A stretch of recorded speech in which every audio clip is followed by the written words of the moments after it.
અંધશ્રદ્ધાના મૂળ કેટલા ઊંડા છે તેનો વધુ એક પુરાવો અને જીવંત પુરાવો દાહોદમાં જોવા મળ્યો છે।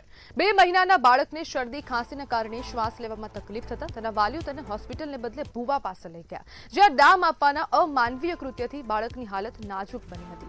ઘટનાના 16 દિવસ બાદ હવે ભુવા સામે ગુનો નોંધાયો છે। 2 મહિનાના બાળકને ડામ આપવાની ઘટના માત્ર એક ગુનાહિત કૃત્ય નથી, પરંતુ સમાજમાં હજુ જીવંત રહેલી અંધશ્રદ્ધાની ભયાનક હકીકત છે। પ્રશ્ન એ છે કે આધુનિક યુગમાં પણ લોકો હોસ્પિટલ અને ડોક્ટર કરતા ભુવા ભરાડીઓ પર વધુ વિશ્વાસ કેમ મૂકી રહ્યા છે?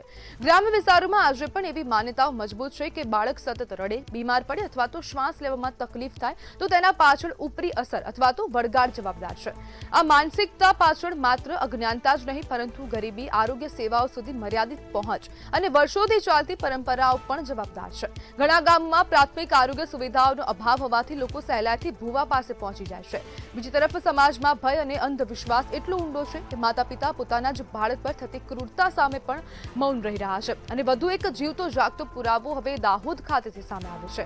અને દાહોદ વિસ્તારમાં જેટલી પણ જે બોર્ડર વિસ્તાર છે ત્યાં અવારનવાર આવી ઘટનાઓ બનતી હોય છે, અવારનવાર આવા કિસ્સાઓ સામે આવતા રહે છે। ત્યારે ઉપરી અસરની માન્યતાએ બાળકને જોખમમાં મૂક્યો છે અને ક્યાંક ને ક્યાંક ગ્રામ્ય વિસ્તારોમાં વધુ એક આવી ઘટનાઓ બની રહી છે। અવારનવાર આવી ઘટના બની છે, જ્યારે આજે જયેશ સોલંકી નામનો જે ભુવો છે તેના પર અગાઉ પણ 2 ગુના નોંધાયેલા છે।